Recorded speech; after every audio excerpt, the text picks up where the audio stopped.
Hallelujah. കർത്താവിൻ്റെ തിരുനാമം വാഴ്ത്തപ്പെടുമാറാകട്ടെ. ശുശ്രൂഷയെ ഈ ഹാളിലിരുന്നു കൊണ്ടും ഓൺലൈനായും ശ്രദ്ധിച്ചുകൊണ്ടിരിക്കുന്ന എല്ലാ പ്രിയപ്പെട്ടവർക്കും വീണ്ടും വരുന്നവനായ ക്രിസ്തുയേശുവിൻ്റെ നാമത്തിൽ സ്നേഹവന്ദനത്തെ അറിയിക്കുന്നു. ഇതിനു മുമ്പ് ഒരു വചന ശുശ്രൂഷ കേട്ടു. ഹൃദ്യമായ ഒരു ആലോചന തന്നെയായിരുന്നത്. ദൈവത്തിന് സ്തോത്രം. എത്ര പേർക്ക് അത് ഹൃദ്യമായി എന്ന് ചോദിച്ചു കഴിഞ്ഞാൽ എനിക്കറിയില്ല.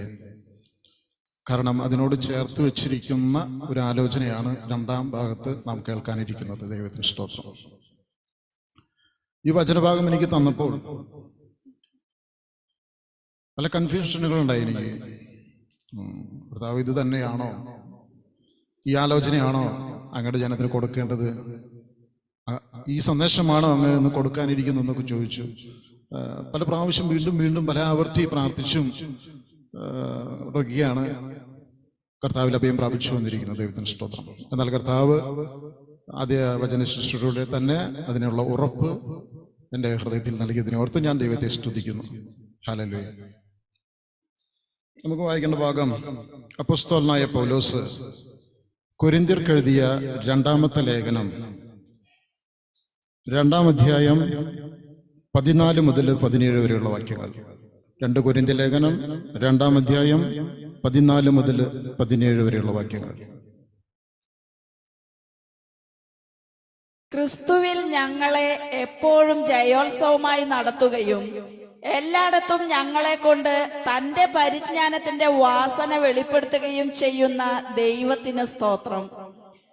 രക്ഷിക്കപ്പെടുന്നവരുടെ ഇടയിലും നശിക്കുന്നവരുടെ ഇടയിലും ഞങ്ങൾ ദൈവത്തിന് ക്രിസ്തുവിന്റെ സൗരഭ്യവാസനയാകുന്നു. ഇവർക്ക് മരണത്തിൽ നിന്ന് മരണത്തിലേക്കുള്ള വാസന, അവർക്കോ ജീവനിൽ നിന്ന് ജീവങ്കലേക്കുള്ള വാസന തന്നെ. എന്നാൽ ഇതിന് ആർ പ്രാപ്തൻ? ഞങ്ങൾ ദൈവവചനത്തിൽ കൂട്ടിച്ചേർക്കുന്ന അനേകരെ പോലെ അല്ല, നിർമ്മലതയോടും ദൈവത്തിന്റെ കൽപ്പനയാലും ദൈവസന്നിധിയിൽ ക്രിസ്തുവിൽ സംസാരിക്കുന്നു. ഹല്ലേലൂയ. സ്വർഗീയ പിതാവേ, അങ്ങ് ഞങ്ങൾക്കായി തരുന്ന ദൈവിക ആലോചനകൾക്കായിട്ട് നന്ദിയോടെ സ്തുതിക്കുന്നു. പ്രിയ കർത്താവേ, ഞങ്ങളത് എത്രമാത്രം സ്വീകരിക്കുന്നു അത്രമാത്രം ഞങ്ങൾക്കത് പ്രയോജനത്തിലെത്തപ്പെടും. കർത്താവേ, വീണ്ടും അങ്ങ് ഞങ്ങളോട് അരുളി ചെയ്യാനിരിക്കുന്ന സകല ദൈവിക ആലോചനകൾക്കായിട്ട് നന്ദിയോടെ സ്തുതിക്കുന്നു. ദൈവത്തിൻ്റെ പരിശുദ്ധാത്മാവേ, ഞങ്ങളുടെ ഹൃദയങ്ങളെ സഹായിക്കണമേ. ഹല്ലേലൂയ. അവിടുത്തെ വചനത്തിന് മുമ്പിൽ തുറന്നൊരു ഹൃദയവുമായിരിക്കാൻ കൊണ്ട് ഞങ്ങളെ സഹായിക്കണമെന്ന് പ്രാർത്ഥിക്കുന്നു. പ്രിയ കർത്താവേ, ഹല്ലേലൂയ. ഞങ്ങൾ കേട്ടതുപോലെ ക്രിസ്തുവിൻ്റെ സൗരഭ്യമായി ഞങ്ങൾ മാറണം. കർത്താവെ, ശുശ്രൂഷ അവസാനിക്കുമ്പോൾ പല ഹൃദയങ്ങളും ദൈവസന്നിധിയിൽ ഏൽപ്പിക്കപ്പെടണം. തങ്ങൾ ദൈവത്തിന് സമർപ്പിതരായി ജീവിക്കുവാനായിട്ട് തീരുമാനമെടുക്കണം. കർത്താവ് സഹായിക്കണം. എല്ലാം യേശു കർത്താവിൻ്റെ നാമത്തിൽ തന്നെ സ്വർഗ്ഗസ്ഥ പിതാവേ, ആമേൻ. സഭയിൽ നടക്കുന്ന 4 മധ്യസ്ഥ പ്രാർത്ഥനകളുണ്ടായതോടെ 4 മധ്യ പ്രാർത്ഥിച്ചു. സുജി സഹോദരി, പിങ്കു, പിന്നെ മെൽവിൻ, പിന്നെ ആരാ പ്രാർത്ഥിച്ച്? സജീവൻ ചേട്ടൻ. ഇതിലാരാണ് ഇന്നത്തെ വചന ശുശ്രൂഷയ്ക്ക് വേണ്ടി പ്രാർത്ഥിച്ചത്? ഒന്ന് കൈപൊക്കി പൊന്തൊക്കെയാമോ? ഇന്നത്തെ സഭയിൽ നടക്കാനിരിക്കുന്ന ദൈവവചന ശുശ്രൂഷയ്ക്ക് വേണ്ടി ഈ 4 പേരിൽ ആരാണ് പ്രാർത്ഥിച്ചത്? സ്തോത്രം. ഹല്ലേലൂയ. പ്രിയപ്പെട്ടവരെ, വചനത്തിനായുള്ളൊരു ദാഹം നമ്മുടെ ഹൃദയത്തിൽ വേണം. ദൈവമേ, ഇന്ന് ഞാൻ അവിടുത്തെ നാമത്തിൽ വന്നിരിക്കുന്നു. എൻ്റെ ആത്മാവിന് ആവശ്യമായിട്ടുള്ള ആത്മീയ ഭക്ഷണം നൽകണമേ. ഞങ്ങളെക്കുറിച്ചുള്ള അല്ലെങ്കിൽ എന്നെക്കുറിച്ചുള്ള ദൈവഹിതം എന്താണെന്ന് ഞങ്ങൾക്ക് വെളിപ്പെടുത്തണമേ. നമുക്ക് പ്രാർത്ഥിക്കണം.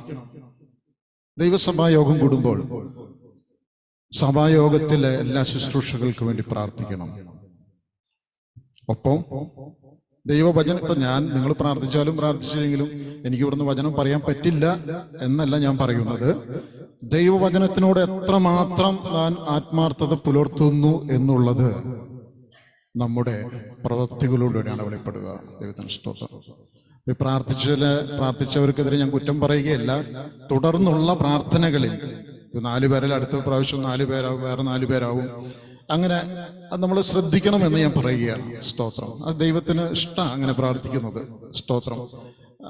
ഒരു പിതാവിന്റെ സന്നിധിയിൽ, ഒരു പിതാവിന്റെ അടുത്തിൽ അപ്പാ എന്ന് പറഞ്ഞ് അടുത്ത് ചെല്ലുവാൻ, ആ പിതാവിന്റെ സ്വരം കേൾക്കുവാൻ, ആ പിതാവിന്റെ ആശ്വാസവും സമാധാനവും, പിതാവ് നൽകുന്ന സംരക്ഷണം, പിതാവ് നൽകുന്ന സമ്മാനം, ഇതൊക്കെ പ്രാപിപ്പാനുള്ള, സ്വീകരിക്കാനുള്ള ഒരു മനോഭാവം നമുക്ക് എപ്പോഴും വേണം. ഞാൻ സഭയെ ആക്ഷേപിച്ചു പറയുകയോ പ്രാർത്ഥിച്ചവരെ തരം താഴ്ത്താൻ വേണ്ടി പറയുകയല്ല, ഇനി തുടർന്ന് ശ്രദ്ധിക്കേണ്ട കാര്യങ്ങളെ കുറിച്ച് പറയുക. ഇപ്പൊ 2023 അവസാന മാസത്തിലാണ് നാം. ഇനി ഒരു 2 സഭായോഗങ്ങളുള്ളൂ ഈ മാസത്തിൽ. ഇത് കഴിഞ്ഞാൽ 2 സഭായോഗങ്ങളേ ഉള്ളൂ. അപ്പൊ അതുകൊണ്ട് ആ കാര്യങ്ങളിലൊക്കെ ജാഗ്രത പുലർത്തി ഇരിക്കണമെന്നാണ് എൻ്റെ അപേക്ഷ. എൻ്റെ അഭിപ്രായവും എൻ്റെ അപേക്ഷയും അതാണ്. ദൈവത്തിന് സ്തോത്രം. കുറ്റപ്പെടുത്തി പറയുകയല്ല, ഇനി അവിടെ നിന്നുള്ള കാര്യങ്ങളെ കുറിച്ച് ശ്രദ്ധിക്കേണ്ട കാര്യം പറഞ്ഞത്. സ്തോത്രം. ഞാനൊക്കെ ദൈവാലയത്തിലേക്ക്, അതായത് ഹൈന്ദവ വിശ്വാസത്തിലായിരുന്നപ്പോൾ എൻ്റെ മാതാപിതാക്കളുടെ കൂടെ ഞാൻ ദൈവാലയത്തിലേക്ക്, അതായത് അമ്പലങ്ങളിലേക്ക്, ക്ഷേത്രങ്ങളിലേക്ക് കടന്നു പോകുമ്പോൾ ആ ക്ഷേത്രങ്ങളിൽ വെച്ചുള്ള ഒരു അനുഭവം, പ്രാർത്ഥിക്കുമ്പോൾ അല്ലെങ്കിൽ കൈത്തൊഴുത് നിൽക്കുമ്പോൾ അല്ലെങ്കിൽ അവിടെ ചെന്ന് അനുഭവിക്കുന്ന കാര്യങ്ങൾ എൻ്റെ ഈ പഞ്ചേന്ദ്രിയങ്ങൾക്ക് അനുഭവമായിരുന്നു. പഞ്ചേന്ദ്രിയങ്ങൾക്ക് കണ്ണ്, മൂക്ക്, നാക്ക്, ത്വക്ക്, ചെവി എന്നിവയാണല്ലോ പഞ്ചേന്ദ്രിയങ്ങൾ. അപ്പൊ കണ്ണുകൾക്ക് അവിടെയുള്ള വിഗ്രഹത്തിന്റെ മുന്നിൽ എത്തിച്ചിരുന്ന വിളക്ക്, അതിൻ്റെ ആ വെളിച്ചത്തിന്റെ നിറം, ഇതൊക്കെ എൻ്റെ കണ്ണുകൾക്ക് ഒരു അനുഭവം, നല്ലൊരു അനുഭവം പകരുന്നവയായിരുന്നു. കുട്ടിക്കാലത്തെ കാര്യം പറഞ്ഞു. പിന്നെ അവിടെ നടക്കുന്ന മന്ത്രോച്ചാരണങ്ങൾ എൻ്റെ ചെവികൾക്ക് ഒരു അനുഭൂതി അല്ലെങ്കിൽ ഒരു അനുഭവം നൽകുന്നതായിരുന്നു. അവിടെ കത്തിച്ചു വച്ചിരിക്കുന്ന ചന്ദനത്തിരിയുടെ ഗന്ധം എൻ്റെ മൂക്കുകൾക്ക് ആസ്വാദ്യകരമായിരുന്നു.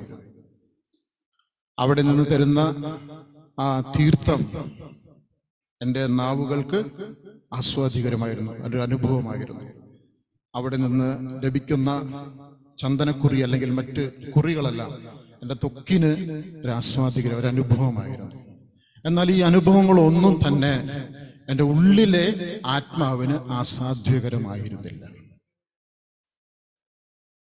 ആ ഒരു പരിമളം, എൻ്റെ ആത്മാവിന് ആസ്വാദികരമായ ഒരു പരിമളം എനിക്ക് കിട്ടിയത് ക്രിസ്തുവിന്റെ സുവിശേഷ കേൾവിയിൽ നിന്നാണ്. സ്തോത്രം.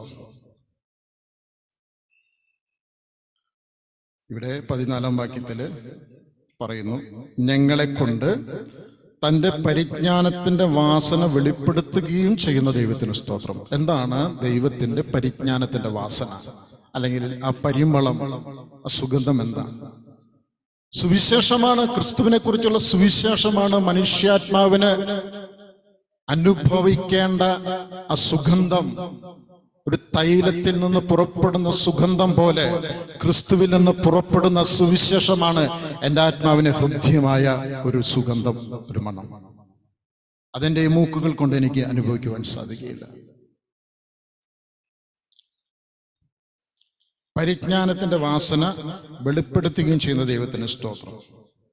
അപ്പൊ ഞങ്ങളെ കൊണ്ട് എന്ന് പറഞ്ഞാൽ ക്രിസ്തുവിൽ കൂടിയുള്ള മാനവജാതിക്ക് നൽകപ്പെട്ട സുവിശേഷത്തിലൂടെയുള്ള രക്ഷ മാനവജാതിക്ക് അനുഭവമായി തീരേണ്ടതിന് ഭൂമിയുടെ അറ്റത്തോളവും പോയി ആ സുഗന്ധം തൻ്റെ ശിഷ്യരെ കൊണ്ട് പരത്തുവാൻ ദൈവമായ കർത്താവിന് കഴിയുന്നുണ്ട്. ദൈവത്തിന് സ്തോത്രം.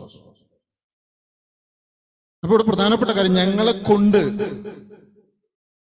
ക്രിസ്തു എന്ന ആ സുവിശേഷ സത്യത്തിന്റെ സുഗന്ധം എൻ്റെ ആത്മാവ് അനുഭവിച്ചു കഴിഞ്ഞാൽ എന്നിൽ നിന്നും പുറപ്പെടുന്നത് എന്ത് സുഗന്ധമാണ്?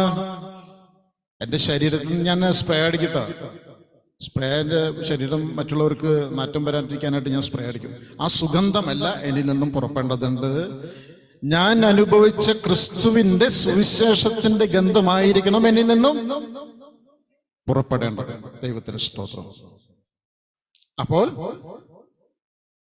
ആ സുവിശേഷ സത്യത്തിന്റെ സുഗന്ധമായി തീരുക എന്നുള്ളതാണ് നമ്മുടെ ഇവിടെ ഇരിക്കുന്ന അല്ലെങ്കിൽ ഇതിലൂടെ കേട്ടുകൊണ്ടിരിക്കുന്ന ഓരോരുത്തരുടെയും ദൗത്യം. ഇന്നത്തെ ആദ്യത്തെ ശുശ്രൂഷയുടെ ഹൈലൈറ്റ് എന്തായിരുന്നു? പ്രധാന ദൈവിക സന്ദേശം എന്തായിരുന്നു? അതില് പുറത്തുപോയി സുവിശേഷം അറിയിക്കണം. എന്നാൽ രണ്ടാമത്തേതിൽ പറയുന്നു നാം സുവിശേഷമായി മാറണം.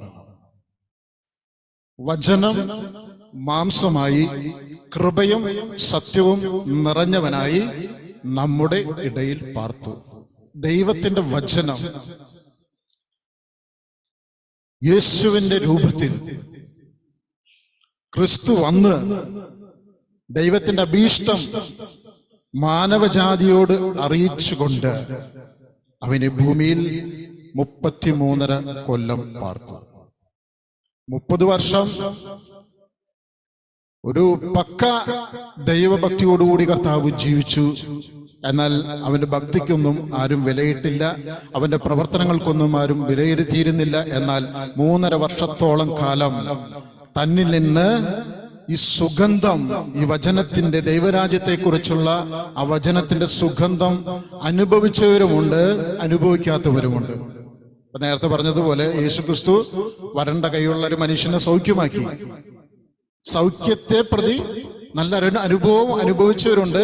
അതുപോലെ തന്നെ ശാപത്തിലാണോ അത് ചെയ്യാൻ സമയം കിട്ടിയുള്ളൂ എന്ന് പറഞ്ഞ് വിമർശിച്ചവരുമുണ്ട്. സ്തോത്രം.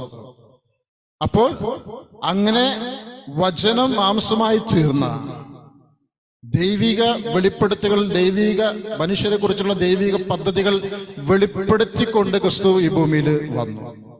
അപ്പൊ നമ്മുടെ ദൗത്യം എന്താ? ക്രിസ്തു ആ ദൗത്യം കഴിഞ്ഞ് ക്രിസ്തു പോയി. ക്രിസ്തു തന്റെ ശിഷ്യന്മാരെ ആ ദൗത്യം ഏൽപ്പിച്ചു, അല്ലെ? അപ്പൊ ശിഷ്യന്മാരെ അത് ചെയ്തോളും. കാരണം നമുക്ക് ദൗത്യമൊന്നുമില്ല. നമ്മളിത് കേട്ട് വിശ്വസിച്ച് സഭായോഗം കൂടി പ്രാർത്ഥിച്ചും ആരാധിച്ചും വചനം വായിച്ചും വചനം കേട്ടും ഇങ്ങനെ ഇരുന്നാ മതി. അതല്ല, നാം സുവിശേഷമായി മാറണം. നമ്മുടെ ജീവിതം മാനവജാതിക്കുള്ള രക്ഷയുടെ സന്ദേശമായി മാറണം. ഞങ്ങളെ കൊണ്ട് തന്റെ പരിജ്ഞാനത്തിന്റെ വാസന,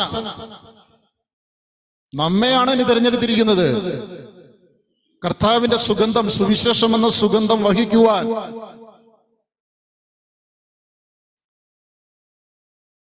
തൈലം, സുഗന്ധ തൈലം വഹിക്കുവാൻ തിരഞ്ഞെടുക്കപ്പെട്ട പാത്രങ്ങളായി നമ്മെയാണ് ദൈവം തിരഞ്ഞെടുത്തിരിക്കുന്നത്. യേശുവിന്റെ അടുക്കൽ ഒരു സ്ത്രീ സ്വച്ഛജട മാംസി തൈലം ഭരണി തുറന്ന് അവന്റെ മേൽ പകർന്നൊഴിക്കുവാൻ കൊണ്ടുപോകും. ആ തൈലത്തിന്റെ സുഗന്ധം കൊണ്ട് വീട് മുഴുവൻ നിറഞ്ഞു. ആ തൈലത്തിന്റെ സുഗന്ധം കൊണ്ട് വീട് മുഴുവൻ നിറഞ്ഞു. ഇത് നമ്മുടെ മൂക്കുകൾക്ക്, നമ്മുടെ പഞ്ചേന്ദ്രിയത്തിന്റെ ഒന്നായ മൂക്കുകൾക്ക് അനുഭവിക്കാൻ തക്കവണ്ണം ഹൃദ്യമായ ഒരു സുഗന്ധമാണ് ആ തൈലം. പക്ഷേ മനുഷ്യന്റെ ആത്മാവിന് ദാഹിച്ചുകൊണ്ടിരിക്കുന്ന, നാശത്തിലേക്ക് ചരിച്ചുകൊണ്ടിരിക്കുന്ന മനുഷ്യ ജീവിതങ്ങൾക്ക്, അവന്റെ ആത്മാവിന് ആസ്വാദികരമായ ഒരു സുഗന്ധത്തിന്റെ, അതായത് ആ സുവിശേഷത്തിന്റെ പാത്രങ്ങളായി നാം മാറിയെങ്കിൽ, പ്രിയപ്പെട്ടവരെ, നാം ജനത്തിന്റെ ഇടയിലേക്ക് ഇറങ്ങുവാൻ സമയമായി. മുമ്പൊക്കെ നമ്മള് ട്രാക്ടൊക്കെ കൊണ്ട് എവിടെ ജനങ്ങളുടെ അടുത്തേക്ക് പോവാറുണ്ടായിരുന്നു. മാസത്തിൽ ഒരിക്കലേ ജോജ് ഉണ്ടായിരുന്നു. അപ്പൊ അത് കൊറോണയൊക്കെ വന്ന ശേഷം കുറെ കാര്യങ്ങൾ ക്രമം കെട്ട് കിടക്കുക. ഇപ്പൊ നമ്മളിങ്ങനെ വിചാരിക്കും, ഇത്രയും വർഷം നമ്മൾ പ്രവർത്തിച്ചു, സുവിശേഷ ലേഖ വായിച്ചപ്പോൾ അശോകൻ സഹോദരൻ വന്നു, പിന്നെ അദ്ദേഹത്തെ കണ്ടില്ല. അപ്പൊ അതിന് പ്രതിഫലം ഇല്ല എന്ന് നമ്മൾ കരുതരുത്. അതിനൊരു പ്രതിഫലം ഇല്ല എന്ന് കരുതരുത്. ഇപ്പൊ പോൾ മൂത്തടൻ സഹോദരന്റെ ക്രമീകരണത്തിൽ, അദ്ദേഹത്തിന്റെ രാഷ്ട്രീയത്തിൽ അദ്ദേഹം മദ്യപാനം, മയക്കുമരുന്ന്, അമിതമായ മൊബൈൽ ഫോൺ ഉപയോഗം എന്നിവയ്ക്കെതിരെ ആയിട്ടൊരു പരസ്യയോഗം പോലെ അദ്ദേഹം വാഹനവും മൈക്കും അതുപോലെ തന്നെ സ്പീക്കറും ഒക്കെ സംഘടിപ്പിച്ച് അദ്ദേഹത്തിനോട് ചേർന്ന് പ്രവർത്തിക്കുന്ന ആൾക്കാരെ കേട്ട് ഒരു ദിവസം ചെറിയ പാലത്തിന്റെ അവിടെ വന്ന് ആ ഒരു പ്രവർത്തനം നടത്തുവാൻ തക്കോണം ഇടയായി. പരസ്യമായ ഒരു അരമണിക്കൂറോളം ഒരു ദൈവദാസൻ അതിനെക്കുറിച്ച് പ്രസംഗിച്ചു. ഒപ്പം തന്നെ കൂടെയുള്ളവര് ലഘുലേഖകള് ഓരോ സ്ഥലങ്ങളിലേക്കും ഓരോ വ്യക്തികളിലേക്കും സ്ഥാപനങ്ങളിലേക്കും കൊടുക്കുവാൻ ഇടവന്നു. അങ്ങനെ കഴിഞ്ഞ ദിവസം മുടിവെട്ടാനായിട്ട് ഒരു സഹോദരൻ വന്നു. അദ്ദേഹം കുറെ കാലം വരാതില്ലായിരുന്നു. ആദ്യമൊക്കെ വന്നിരുന്നാണ്, പിന്നെ ഇടക്കാലത്ത് വരാതെയായി. കഴിഞ്ഞ ആഴ്ചയിൽ ഒരു സഹോദരൻ വന്നു, എന്നോട് ചോദിച്ചു, ഈ റീഅഡീഷൻ ക്യാമ്പ് അതെവിടെയാണ്? ഞാൻ നിങ്ങളുടെ പരിപാടിക്ക് നോട്ടീസ് എനിക്ക് കിട്ടി, എനിക്ക് പോകണമെന്നുണ്ട് എന്നൊക്കെ പറഞ്ഞ് ഞാൻ അതിനുള്ള കാര്യങ്ങളൊക്കെ അദ്ദേഹത്തിന് പറഞ്ഞു കൊടുത്തു. അപ്പോൾ അതിന് പ്രതിഫലമുണ്ട്. അപ്പൊ പോൾ മൂത്താടൻ സഹോദരൻ പറഞ്ഞത്, ഇത് പ്രസംഗം ചിലപ്പോൾ ആരും കേട്ടുന്നു വരില്ല. വാഹനങ്ങൾ പോകുന്നു, ആൾക്കാർ ഇങ്ങനെ നടന്നു പോകുന്നു, വണ്ടികളിലും വാഹനങ്ങളിലേക്കായിട്ട് പോകുന്നു. ചിലപ്പോൾ ആൾക്കാർ കേട്ടോളന്നില്ല. പക്ഷെ ഇത് ഓരോ കൈകളിലും ട്രാക്ട് എത്തിക്കുക, അതായത് ഈ മദ്യപാനത്തിൽ നിന്നും മയക്കുമരുന്നിൽ നിന്നുള്ള മോചനവും കർത്താവായ യേശു ക്രിസ്തുവിന്റെ സുവിശേഷ രക്ഷയും ഉൾപ്പെടുത്തിയിട്ടുള്ളതാണ് ആ ട്രാക്ട്. അപ്പൊ അത് വായിക്കുന്ന ഓരോരുത്തരും അത് കൈകളിൽ എത്തണം എന്നുള്ളതാണ് അദ്ദേഹം പറയുകയും ചെയ്തു. നമ്മളിവിടെ പ്രസംഗിക്കലല്ല മെയിൻ ഉദ്ദേശം, ഈ ട്രാക്റ്റുകൾ ഓരോരുത്തരുടെയും കയ്യിലെത്തിക്കുക എന്നുള്ളതാണ്. ദൈവത്തിന് സ്തോത്രം. അപ്പൊ അങ്ങനെയുള്ള ഫലം നമുക്ക് കാണാൻ ഇടവരുത്തും കർത്താവ്. നമ്മൾ നിരാശയില്ലാതെ, ഇപ്പൊ നമ്മള് വിതയ്ക്കണ കാര്യം പറഞ്ഞല്ലോ, വചനം വിതയ്ക്കുക, കർത്താവ് തന്ന ആ സുവിശേഷത്തിന്റെ പരിമളം നമ്മൾ പരത്തുക. ഇപ്പൊ നമ്മൾ വചനം പറഞ്ഞിട്ട് ചിലപ്പോ എന്ത് ചെയ്യും, ചിലപ്പോൾ അംഗീകരിച്ചു കൊള്ളണമെന്നില്ല ആൾക്കാര്. പക്ഷെ നമ്മുടെ ജീവിതം അംഗീകരിക്കാതിരിക്കാൻ പറ്റുമോ? നമ്മൾ പറയുന്ന കാര്യം ഒരു പക്ഷേ ആൾക്കാരെ അംഗീകരിച്ചില്ലാന്ന് വരും, പക്ഷെ നമ്മുടെ ജീവിതത്തെ അംഗീകരിക്കാതിരിക്കാൻ സാധിക്കുമോ? മുമ്പ് നുണ പറഞ്ഞിരുന്നവര്, മുമ്പ് മദ്യപിച്ച് നടന്നിരുന്നവര്, മുമ്പ് മയക്കുമരുന്ന് ഉപയോഗിച്ചിരുന്നവര്, മുമ്പ് തെറ്റായ ജീവിത രീതിയിൽ നടന്നിരുന്നവർ ക്രിസ്തുവിന്റെ രൂപാന്തരത്താൽ ഒരു പുതിയ ജീവിതം നയിക്കുന്നത് മറ്റുള്ളവർ കാണുമ്പോൾ നമ്മുടെ അഭിപ്രായത്തെക്കാൾ, നമ്മൾ സംസാരിക്കുന്ന ആശയങ്ങളെക്കാൾ വലിയതാണ് ആ കാര്യം, അല്ലേ? എന്റെ ജീവിതം ഞാൻ സംസാരിക്കുന്ന കാര്യത്തെക്കാൾ വലിയതാ. അതാർക്കും നിഷേധിക്കാൻ സാധിക്കില്ല. യേശു പറഞ്ഞു, പരിശുദ്ധാത്മാവ് നിങ്ങളുടെ മേൽ വരുമ്പോൾ നിങ്ങൾ ശക്തി ലഭിച്ചിട്ട് ജെറുസലേമിലും യൂദായിലും ശമരയിൽ എല്ലായിടവും ഭൂലോകത്തിന്റെ അറ്റത്തോളം പോയി എന്റെ സാക്ഷികൾ ആകും. അതിന്റെ അർത്ഥം നിങ്ങൾ ക്രിസ്തു എന്ന സുവിശേഷ സത്യത്തിന്റെ പരിമളമായി, സുഗന്ധമായി മാറും. അതിനെന്ത് വേണം? ദൈവത്തിന്റെ പരിശുദ്ധാത്മാവിന്റെ ശക്തിയാൽ ആണ് ഇത് നടക്കുക. ദൈവത്താൽ അയക്കപ്പെടുമ്പോൾ മാത്രമാണ് ഇത് നടക്കുക. ദൈവമായ കർത്താവിൽ ആശ്രയിച്ചുകൊണ്ട് നടത്തുമ്പോൾ മാത്രമാണ് ഇത് പ്രയോജനത്തിലെത്തുക. ദൈവത്തിന് സ്തോത്രം. ഇവിടെ പറഞ്ഞിരിക്കുന്നു, ഞങ്ങളെ കൊണ്ട് തന്നെ പരിജ്ഞാനത്തിന്റെ വാസന വെളിപ്പെടുത്തുകയും ചെയ്യുന്ന ദൈവം. ഇത് ദൈവമാണ് ചെയ്യുന്നത്. ഒരു പ്രത്യേക കാര്യം ശ്രദ്ധിക്കണം, ദൈവമാണിത് ചെയ്യുന്നത്. എൻ്റെ ബുദ്ധി കൊണ്ട്, എൻ്റെ ആശയങ്ങൾ കൊണ്ട്, എനിക്കുള്ള കഴിവ് കൊണ്ട് എനിക്കത് ചെയ്യാം. പക്ഷേ ഈ സുവിശേഷത്തിന്റെ പരിമളം എന്നിൽ നിന്നും പരന്ന് ഒഴുകി അനേകർക്കത് ആത്മാക്കൾക്ക് ആസ്വാദികരമായി മാറണമെങ്കിൽ ദൈവത്താൽ നിയോഗിക്കപ്പെട്ട് ദൈവം നൽകുന്ന കഴിവിനനുസരിച്ച് ചെയ്താലേ കാര്യമുള്ളൂ. നമ്മുടെ സ്വന്തം പ്രവൃത്തി. ഇപ്പൊ അവസാന ഭാഗത്ത് പറയുന്നുണ്ടല്ലോ, ദൈവവചനം സംസാരിക്കുന്നവരും ദൈവജനത്തിൽ കൂട്ടുചേർക്കുന്നവരും. അവൾ അവസാന ഭാഗത്തേക്ക് പോകുമ്പോഴെന്താ സംഭവിക്കണേ? ഇത് പലരും ചെയ്യാൻ ശ്രമിക്കുന്നുണ്ട്. ഈ ലോകത്തിൽ ഈ സുവിശേഷം പ്രചരിപ്പിക്കുവാൻ, പ്രസിദ്ധപ്പെടുത്തുവാൻ പലരും ശ്രമിക്കുന്നുണ്ട്. പലരും ആത്മീയമായി സമ്പന്നരായി മാറുന്നുണ്ട്. എന്നാൽ മറ്റു പലരോ ഭൗതികമായി സമ്പന്നരായി മാറുന്നുണ്ട്. ഈ സുവിശേഷം വിറ്റുകൊണ്ട്, ഈ സുവിശേഷം ഒരു വ്യാപാരമായി കണ്ടുകൊണ്ട്, ഈ സുവിശേഷം ഒരു ബിസിനസ്സായി കണ്ടുകൊണ്ട് വളരുന്ന പലരുമുണ്ട്. അവർക്കൊന്നും ഈ സുഗന്ധം പരത്തുവാൻ പറ്റില്ല. അവർക്കൊന്നും തങ്ങളുടെ അനുഭവത്തിലൂടെ ഈ രക്ഷയുടെ പാതയിലേക്ക് ആരെയും കൊണ്ടുവരുവാൻ സാധിക്കുകയില്ല. നാം വചനമായി മാറണം. ഒരിക്കൽ മുമ്പ് ജോസഫോട് പറഞ്ഞിട്ടുണ്ട്, നാം വചനം ആകുക, വചനം ഏകുക. നാം വചനമായി മാറണം, നാം വചനം കൊടുക്കുന്നവരായി മാറണം. നമ്മുടെ ഹൃദയത്തിൽ എന്താണോ ഉള്ളത്, ആ ഭരണിയിൽ അല്ലെങ്കിൽ ആ കുപ്പിയിൽ എന്താണ് ഉള്ളത്? സുഗന്ധമാണോ ദുർഗന്ധമാണോ ഉള്ളത്? ആ കുപ്പി തുറക്കുമ്പോൾ അതിൽ നിന്ന് പുറപ്പെടുന്ന സുഗന്ധമായാലും ദുർഗന്ധമായാലും അതായും ചുറ്റുമുള്ളവർ അനുഭവിക്കാൻ പോകുന്നത്. അപ്പൊ തീർച്ചയായും നമ്മുടെ ഉള്ളിൽ സുവിശേഷം എന്ന സുഗന്ധം ഉണ്ടായേ പറ്റൂ. സുവിശേഷം എന്ന സുഗന്ധം ഉണ്ടായേ പറ്റൂ. അങ്ങനെ ഈ സുഗന്ധം മറ്റുള്ളവരിലേക്ക് എത്തുമ്പോഴാണ് അവരും സുഗന്ധമുള്ളവരായി മാറുക. ദൈവത്തിന് സ്തോത്രം. ഇനി രക്ഷിക്കപ്പെടുന്നവരുടെ ഇടയിലും നശിക്കുന്നവരുടെ ഇടയിലും ഞങ്ങൾ ദൈവത്തിന് ക്രിസ്തുവിന്റെ സൗരഭ്യവാസനയാകുന്നു. രക്ഷിക്കപ്പെടുന്നവരുടെ ഇടയിലും നശിക്കുന്നവരുടെ ഇടയിലും ഞങ്ങൾ ദൈവത്തിന് ക്രിസ്തുവിന്റെ സൗരഭ്യവാസനയാകുന്നു. ആർക്ക്? ദൈവത്തിന്. ആരുടെ സൗരഭ്യവാസന? ക്രിസ്തുവിന്റെ സൗരഭ്യവാസന. ക്രിസ്തു നമുക്ക് നൽകിയ സൗരഭ്യം, അവൻ നമുക്ക് അർപ്പിച്ച അവന്റെ ജീവിതം, പാപികളുടെ മാനസാന്തരത്തിന് വേണ്ടി, പാപികളുടെ രൂപാന്തരത്തിന് വേണ്ടി അവൻ അർപ്പിച്ച തൻ്റെ ജീവിതം, ആ ജീവിതം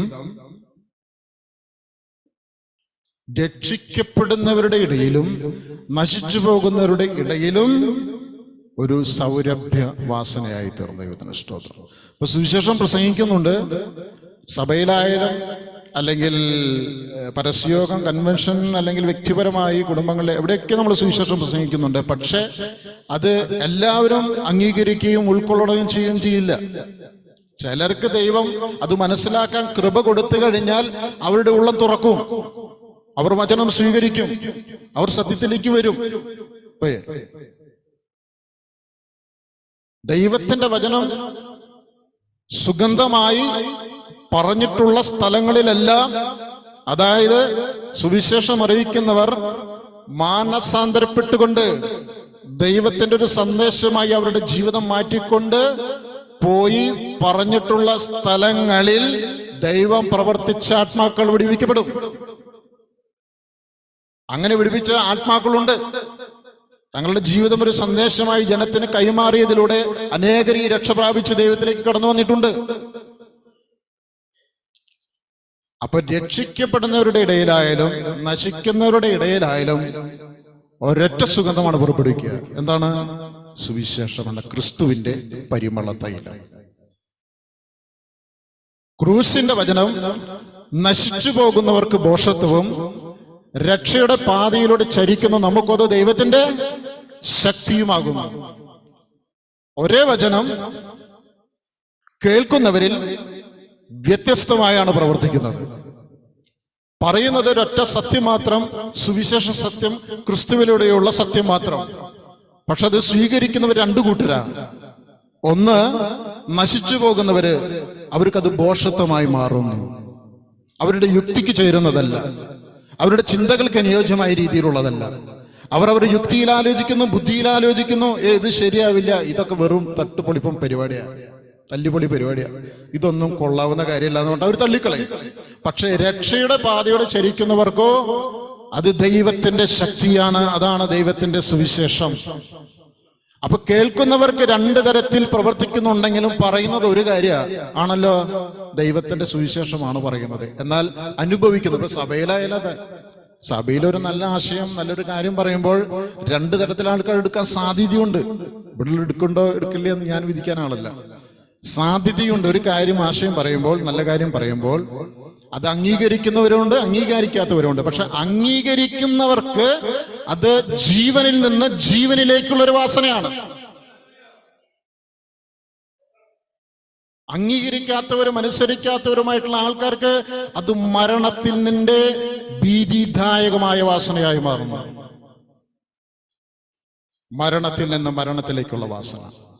ഞാൻ പറയട്ടെ പ്രിയപ്പെട്ടവരെ, എത്രയോ ആത്മാക്കള് ദൈവത്തിന്റെ വചനത്തിനായി അവർ സുവിശേഷം കേൾക്കുന്നുണ്ട്, അറിയുന്നുണ്ട്, ട്രാക്റ്റുകളൊക്കെ ഇഷ്ടം പോലെ അവർക്ക് കിട്ടുന്നുണ്ട്, കൺവെൻഷൻ പ്രസംഗങ്ങൾ, വേദികളൊക്കെ പ്രസംഗം കേൾക്കുന്നുണ്ട്, പരസ്യങ്ങൾ കേൾക്കുന്നുണ്ട്, സമൂഹ മാധ്യമങ്ങളിലൂടെ കേൾക്കുന്നുണ്ട്. പക്ഷേ ഒരു ഹൃദ്യമായ സൗരഭ്യമായി മാറുവാൻ എത്ര പേര് തയ്യാറാവുണ്ടെന്നാണ് കർത്താവിന്റെ ചോദ്യം. കർത്താവിന് വേണ്ടി തങ്ങളുടെ ജീവിതത്തെ ഏൽപ്പിച്ചു കൊടുത്ത് നമ്മുടെ നാം കർത്താവിൽ നിന്ന് എന്താണോ പ്രാപിച്ചത് നാം അതായി തീരണം. നാം കർത്താവിൽ നിന്ന് പ്രാപിച്ചത് എന്താണോ അത് നമ്മുടെ പ്രവർത്തികളുടെ എന്താണ് അത് നമ്മുടെ പ്രവർത്തികളിലൂടെയാണ് അത് വെളിപ്പെടുന്നത്. ക്രിസ്തുവിനെ കുറിച്ച് നിങ്ങൾ എന്താണോ പഠിച്ചത് അതാണ് നിങ്ങളുടെ പ്രവർത്തികളിലൂടെ വെളിപ്പെടുന്നത്. ക്രിസ്തുവിനെ കുറിച്ച് ശരിയായ രീതിയിൽ പഠിച്ചില്ലെങ്കിൽ അതിനനുസരിച്ച് ആ സുവിശേഷ സത്യത്തിന്റെ സൗരഭ്യം പരത്തുവാൻ നമുക്ക് സാധിക്കുകയുള്ളൂ. ദൈവം ഒന്നും മറച്ചു വെച്ചിട്ടില്ല. ദൈവത്തിന്റെ ദാസന്മാർ പ്രയോജനകരമായത് ഒന്നും മറച്ചു വെച്ചിട്ടില്ല. അവർ തക്ക സമയത്ത് അതാത് സമയങ്ങളിൽ അവർ ഓരോരുത്തർക്കും ആവശ്യമായിട്ടുള്ള ദൈവിക വചനങ്ങള് രൂപാന്തരത്തിലേക്ക് മറ്റൊരു ക്രിസ്തുവായി മാറുവാൻ, സുവിശേഷമായി മാറുവാൻ, വചനമായി മാറുവാൻ ആവശ്യമായിട്ടുള്ള എല്ലാ ആലോചനകളും ദൈവം തന്നുകൊണ്ടിരിക്കുന്നു വ്യത്യസ്തരായ ആൾക്കാരിലൂടെ. എവിടെയായാലും കൂടുതൽ പ്രസംഗിക്കപ്പെടുന്നത് എന്താണെന്നോ? ഈ ലോകത്തിൽ കൂടുതൽ പ്രസംഗിക്കപ്പെടുന്നത് എന്താ? ഈ ലോകത്തിൽ കൂടുതൽ പ്രസംഗിക്കപ്പെടുന്നത് സുവിശേഷമാണ്. സുവിശേഷമാണ് ഈ ലോകത്തിൽ കൂടുതൽ പ്രസംഗിക്കപ്പെടുന്നത്.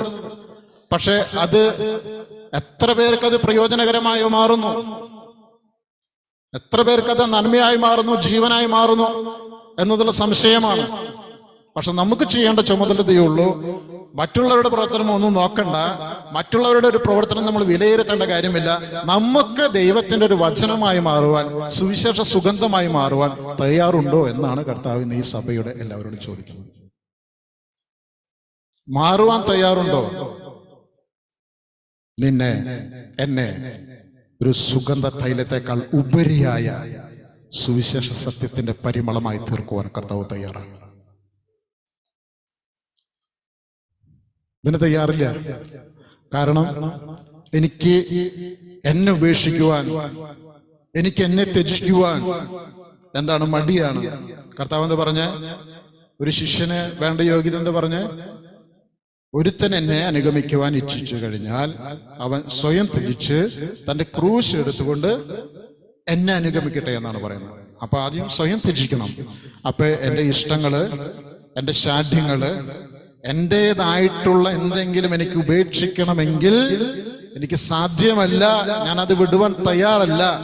പക്ഷേ പ്രിയ ദൈവമക്കളെ, ഞാൻ പറയുകയാണെങ്കിൽ ഞാൻ പറയാം, കർത്താവിന്റെ ഒരു ദാസൻ എന്ന നിലയിൽ ഞാൻ പറയുകയാണ്, നമുക്കുള്ളവ ഉപേക്ഷിക്കുവാൻ, ഈ സുവിശേഷ പരിമളത്തിന് വേണ്ടി, അനേകരുടെ രക്ഷയ്ക്ക് വേണ്ടി നമുക്കുള്ളത് ഉപേക്ഷിക്കുവാൻ കർത്താവ് പറഞ്ഞാൽ അപ്പോൾ ചെയ്തോളണം. നമ്മുടെ ബുദ്ധിക്ക് പലരും പല കാര്യങ്ങളും ചെയ്യുന്നുണ്ടാവും. പലരും തങ്ങളുടെ വസ്തുവകകളൊക്കെ വിറ്റ് തനിക്കുള്ള ഉറ്റവരും ഉടയവരൊക്കെ വിട്ടുകൊണ്ട് മറ്റ് പല സ്ഥലങ്ങളിലും പോയി സുവിശേഷം അറിയിച്ചുകൊണ്ടിരിക്കുന്നു. അനേകാത്മാക്കളെ നേടുന്നു. ഇതൊക്കെയും നമ്മുടെ രാജ്യത്ത് തന്നെ പല സംസ്ഥാനങ്ങളും സംഭവിച്ചുകൊണ്ടിരിക്കുന്ന കാര്യമാണ്. അവിടേക്കും സഭകൾ രൂപം കൊള്ളുന്നു.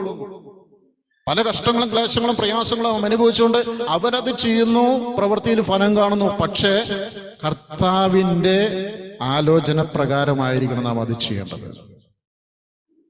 ഇപ്പൊ ഒരുത്തൻ അത് ചെയ്തു എന്ന് കണ്ടു കഴിഞ്ഞാൽ ഇറങ്ങി എടുത്തു ചാടി ഞാൻ ചെയ്യരുത്. ദൈവത്തിൽ നിന്ന് നിർദ്ദേശം ലഭിച്ചു കഴിഞ്ഞാൽ മറ്റൊരുത്തനെയും നോക്കരുത്, ഇറങ്ങി പുറപ്പെട്ടുകൊള്ളണം. ഇറങ്ങി പുറപ്പെട്ടുകൊള്ളണം. എന്നോട് പലരും പറയാറുണ്ട്, ഇറങ്ങേണ്ട സമയമായി, ദൈവത്തിന്റെ വചനവുമായി ഇറങ്ങണം, ദൈവം ആലോചന തരികയാണെന്നൊക്കെ പലരും വന്ന് പറഞ്ഞിട്ടുണ്ട്. പക്ഷെ എൻ്റെ ഹൃദയത്തിൽ ഒരു ഉറപ്പ് കിട്ടാതെ ഞാൻ പോവില്ല. എൻ്റെ ഹൃദയത്തില് അതിനുള്ള വ്യക്തമായ ഒരു ഉറപ്പ് തരാതെ ഞാൻ പോകില്ല. അവസരങ്ങൾ ഉണ്ടാകുമ്പോൾ ഞാൻ സുവിശേഷം പ്രസംഗിക്കും. അവസരം കിട്ടുമ്പോഴൊക്കെയും ഞാനത് ഉപയോഗപ്പെടുത്തും. പക്ഷെ ആ ഉപയോഗപ്പെടുത്തുന്നതിനുള്ള ഉപരിയായി എനിക്ക് ആഗ്രഹം ദൈവത്തിന്റെ ഒരു സുവിശേഷമായി മാറുവാനാണ്. സുവിശേഷമായി മാറുവാനാണ്. എനിക്ക് പ്രയാസമൊന്നുമില്ല, എനിക്ക് ഒരു ബുദ്ധിമുട്ടുമില്ല. അതുകൊണ്ട് സ്തോത്രം. ബുദ്ധിമുട്ടുമില്ല എന്ന് പറയുന്നത് എൻ്റെ സന്തോഷത്തെ കെടുത്തുന്ന, എൻ്റെ സമാധാനത്തെ കെടുത്തുന്ന, എൻ്റെ ശാന്തിയെ കെടുത്തുന്ന ഒരു ബുദ്ധിമുട്ടും എനിക്കുണ്ടാകുന്നില്ല എന്നാണ് ഞാൻ അർത്ഥം. പലരും വെറുക്കുന്നുണ്ട്. ഈ എൻ്റെ ബന്ധുമിത്രാദികൾ ഒക്കെ എന്നെ വെറുക്കുന്നുണ്ട്. എന്താ ഈ സുവിശേഷ പ്രതി ഇത് ഞാൻ വിശ്വസിക്കുന്നുകൊണ്ട്, പാരമ്പര്യം വിട്ട് മാതാപിതാക്കളുടെ ദൈവത്തെയൊക്കെ വിട്ടുകൊണ്ട് ഇതിൽ പിൻഗമിക്കുന്നതിനെ കുറിച്ച് വെറുപ്പുള്ളവരുണ്ട്. അവരുടെ ആചാര രീതികൾ ഞാൻ പങ്കെടുക്കാത്തതുകൊണ്ട് വെറുപ്പ് അനുഭവിക്കുന്നുണ്ട് ഞാൻ. പക്ഷെ അതൊന്നും എൻ്റെ ക്രിസ്തീയ സ്വസ്ഥതയെ, സമാധാനത്തെ, ക്രിസ്തീയ ശാന്തതയെ കെടുത്തുന്നില്ല എന്നാണ് ഞാൻ പറഞ്ഞത്. ഒരു മനുഷ്യൻ എന്ന നിലയിൽ, ഒരു സമൂഹം എന്ന ജീവി എന്ന നിലയിൽ എനിക്ക് പലപ്പോഴും അസ്വസ്ഥത ഉണ്ടായേക്കാം. പക്ഷേ ഇത് ക്രിസ്തുവിന്റെ കൃപ എന്നിലുള്ളത് കൊണ്ട് ഞാൻ അതിനൊക്കെയും അതിജീവിച്ചു പോകുന്നു എന്നുള്ളത് മാത്രം. അതാണ് നമുക്ക് വേണ്ടത്. അപ്പൊ നമ്മൾ വചനമായി മാറുമ്പോൾ, സുവിശേഷമായി മാറുമ്പോൾ, കർത്താവിന്റെ സുഗന്ധമായി മാറുമ്പോൾ നമുക്ക് പല പ്രശ്നങ്ങളും ഈ സമൂഹത്തിൽ നിന്ന് അനുഭവിക്കേണ്ടി വരും. പക്ഷേ ഇത് ദൈവം നിശ്ചയിച്ചതാണ്, ദൈവം തീരുമാനിച്ചതാണ്. നാം സുഗന്ധമായി മാറണം, നാം സുവിശേഷമായി മാറണമെന്ന് ദൈവം തീരുമാനിച്ചതാണെങ്കിൽ ഒരൊറ്റ കുഞ്ഞിനും അതിൽ നിന്ന് നമ്മെ പിന്മാറ്റുവാൻ സാധ്യമല്ല. അപ്പനമ്മമാരെ വിട്ട് തങ്ങളെ ജനിപ്പിച്ച് വളർത്തി വലുതാക്കി ഈ സുവിശേഷ സത്യത്തെ പ്രതി വീട്ടിൽ നിന്ന് കഴുത്തിന് കുത്തിപ്പിടിച്ച് പുറത്താക്കിയിട്ടും തന്റെ അരുമനാഥനെ തള്ളിപ്പറയാതെ ക്ലേശങ്ങളും പ്രതിസന്ധികളും പ്രതികൂല സാഹചര്യങ്ങളും വഴിയരികിൽ കടത്തിണ്ണകളിൽ കിടക്കേണ്ടി വന്നിട്ടുണ്ട്, മരച്ചോട്ടിൽ കിടക്കേണ്ടി വന്നിട്ടുണ്ട്, പല പീഡനങ്ങളും കഷ്ടങ്ങളും അനുഭവിക്കേണ്ടതിന്. എന്തുകൊണ്ടെന്നോ ഈ ക്രിസ്തുവിനെ പ്രതി ഒരു പരിമള തൈലമായി തീർന്നത് കൊണ്ട്. സുവിശേഷത്തിന് വേണ്ടി നമ്മളൊന്നും അനുഭവിക്കുന്നില്ല. അത് നമ്മൾ ഓരോരുത്തരുടെ ഓരോ സാക്ഷ്യങ്ങൾ കേൾക്കുമ്പോൾ മാത്രമാണ് നമുക്ക് അനുഭവിക്കാൻ സാധിക്കുന്നത്. സാക്ഷ്യങ്ങൾ ഇപ്പൊ നമ്മുടെ അനുഭവത്തിൽ, നമ്മുടെ അനുഭവത്തിലൂടെ ഇങ്ങനെ കടന്നു പോകുമ്പോൾ, സുവിശേഷമായ മർമ്മി സത്യത്തിന് വേണ്ടി നിലകൊള്ളുമ്പോൾ ചെറിയ ചെറിയ പ്രശ്നങ്ങളൊക്കെ നമുക്കുണ്ടാകാം. പക്ഷെ അത് നമ്മൾ വലിയ അഭിമാനിക്കുന്നു. അത് നല്ലത് തന്നെ, ദൈവം കൃപ തന്നു നമ്മളത് അനുഭവിക്കുന്നു, സ്തോത്രം. പക്ഷെ വലിയ വലിയ കാര്യങ്ങൾ, വലിയ വലിയ കഷ്ടതകൾ ഇതിനെ പ്രതി അനുഭവിക്കുമ്പോഴാണ് നാം സഹിക്കുന്ന ഇത് നിസ്സാരമെന്ന് നമുക്ക് മനസ്സിലാക്കുക. ദൈവത്തിന് സ്തോത്രം. അപ്പോ എന്തൊക്കെ കഷ്ടങ്ങൾ അനുഭവിച്ചാലും, ഇപ്പോ ഒരു പുഷ്പം, അബ്ദുൽ കലാമാണെന്ന് തോന്നുന്നു, ഇങ്ങനെ ഒരു വാക്യം ഞാൻ എഴുതിയത് വായിക്കാനറിയാം. മുന്തിരി ചതഞ്ഞറിഞ്ഞിട്ടല്ലാതെ വീഞ്ഞായി തീരുവാൻ സാധിക്കുകയില്ല. ഒരു പുഷ്പം ഞെരിഞ്ഞമരാതെ സുഗന്ധം പുറപ്പെടുവിക്കുവാൻ സാധ്യമല്ല. അപ്പൊ നമ്മുടെ ജീവിതത്തിൽ ഈ സുഗന്ധം പരത്തേണ്ടതിന് ചിലപ്പോൾ കഷ്ടതകളും പ്രയാസങ്ങളും പ്രതിസന്ധികളും പ്രതികൂല സാഹചര്യം ഉണ്ടായേക്കാം. നമ്മിലുള്ള ഈ സുഗന്ധത്തെ പുറത്തു കൊണ്ടുവരേണ്ടതിന്, ക്രിസ്തു നമ്മളെ നിക്ഷേപിച്ച ഈ തൈലത്തിന്റെ സുഗന്ധം പുറത്തു കൊണ്ടുവരേണ്ടതിന് പല കഷ്ടങ്ങളും നമ്മുടെ ജീവിതത്തിൽ ഉണ്ടാകും. സ്വന്തം ജീവിത പങ്കാളിയിൽ നിന്ന് പോലും, സ്വന്തം മക്കളിൽ നിന്ന് പോലും, ഏറ്റവും പ്രിയപ്പെട്ടവർ എന്ന് കരുതുന്നവരുടെ നിന്ന് പോലും ചിലപ്പോൾ തിക്താനുഭവങ്ങൾ ഉണ്ടാവും. നമ്മിലുള്ള ഈ സുഗന്ധം പുറത്തു കൊണ്ടുവരേണ്ടതിന്, സുഗന്ധമായി മാറുക, ആ ഒരൊറ്റ ലക്ഷ്യം മാത്രം മതി നമുക്ക്. എന്നെ അംഗീകരിക്കുന്നവരുടെ ഇടയിലും അംഗീകരിക്കാത്തവരുടെ ഇടയിലും, എന്നെ ഉപദ്രവിക്കുന്നവരുടെ ഇടയിലും ഉപദ്രവിക്കാത്തവരുടെ ഇടയിലും എനിക്കൊരൊറ്റ കാര്യമേ ചെയ്യാനുള്ളൂ: ക്രിസ്തുവിന്റെ സുഗന്ധമായി മാറുക, ക്രിസ്തുവിന്റെ സന്ദേശമായി മാറുക. നശിക്കാനിരിക്കുന്നവർക്ക് ഇത് ഭോഷത്വമാണെങ്കിലും രക്ഷിക്കപ്പെടാനിരിക്കുന്നവർക്ക് ദൈവത്തിന്റെ ശക്തിയാകാൻ പോകുന്നതാ ആ സന്ദേശം. അതുകൊണ്ട് പ്രിയപ്പെട്ടവരെ, നമ്മുടെ സാഹചര്യങ്ങൾ നോക്കണ്ട, വ്യക്തികളെ നോക്കണ്ട. രക്ഷിക്കപ്പെടുന്നവരുടെ ഇടയിലും നശിച്ചു പോകുന്നവരുടെ ഇടയിലും നമ്മൾ ക്രിസ്തുവിന്റെ സൗരഭ്യവാസനയായി തീരണം. ക്രിസ്തുവിന്റെ ജീവിതം നമ്മുടെ സാക്ഷ്യമായി മാറണം. ക്രിസ്തു എന്നിൽ ജീവിക്കുന്നു, അത് എൻ്റെ സാക്ഷ്യമായി മാറണം. ദൈവത്തിന് സ്തോത്രം. അപ്പോസ്തലനായ പൗലോസ് എഫെസ്യർക്ക് എഴുതിയ ലേഖനത്തിലെ ഒരു കാര്യം പറയുന്നുണ്ട്. എഫെസ്യ ലേഖനം 4-ാമത്തെ അധ്യായം 20 മുതൽ, എഫെസ്യ ലേഖനം 4-ാം അധ്യായം 20 മുതൽ വാക്യങ്ങൾ. 20-ാം വാക്യം മുതൽ: നിങ്ങളോ യേശുവിൽ സത്യം ഉള്ളതുപോലെ അവനെ കുറിച്ച് കേട്ട്, നിങ്ങളോ യേശുവിൽ സത്യം ഉള്ളതുപോലെ അവനെ കുറിച്ച് കേട്ട് അവനിൽ ഉപദേശം ലഭിച്ചുവെങ്കിൽ ക്രിസ്തുവിനെ കുറിച്ച് ഇങ്ങനെയല്ല പഠിച്ചത്. എങ്ങനെയാ പഠിച്ചത്?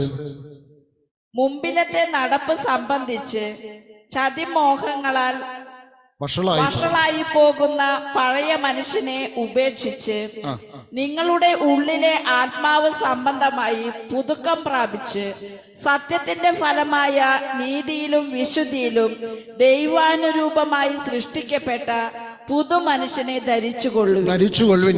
അതാണല്ലോ ക്രിസ്തുവിൽ നാം പഠിച്ചത്. ക്രിസ്തുവിൽ നാം പഠിച്ചത് ക്രിസ്തുവിനെ പോലെ ആകുവാൻ. മുമ്പ് നമ്മുടെ അറിവില്ലായ്മയുടെ കാലങ്ങൾ ദൈവം കണക്കിലെടുക്കുന്നില്ല. അറിവില്ലാതെ ചെയ്ത തെറ്റുകൾക്കൊന്നും ദൈവം ശിക്ഷിക്കാൻ പോകുന്നില്ല. പക്ഷേ അറിഞ്ഞിട്ട് തെറ്റ് ചെയ്യുമ്പോഴാണ് ദൈവത്തിന് വിഷമം. നാം ക്രിസ്തുവിൽ നിന്ന് പഠിച്ചത് ഒരു പുതിയ സൃഷ്ടിയാകണമെന്ന് തന്നെയാണ്. സത്യത്തിന്റെ ഫലമായ നീതിയിലും വിശുദ്ധിയിലും ദൈവാനുരൂപമായി സൃഷ്ടിക്കപ്പെട്ട പുതിയ മനുഷ്യൻ ആകണമെന്ന് തന്നെയാണ് നാം ക്രിസ്തുവിൽ നിന്ന് പഠിച്ചത്. വേറെ എന്തെങ്കിലും പഠിച്ചിട്ടുണ്ടോ ക്രിസ്തുവിൽ നിന്ന്? സ്വയം ത്യജിച്ച് തന്റെ ക്രൂശ് എടുത്തുകൊണ്ട് ഓരോരുത്തരും എന്നെ അനുഗമിക്കട്ടെ, അതാണ് പഠിച്ചത്. അതാണ് പഠിച്ചത് നാം ക്രിസ്തുവിൽ നിന്ന്.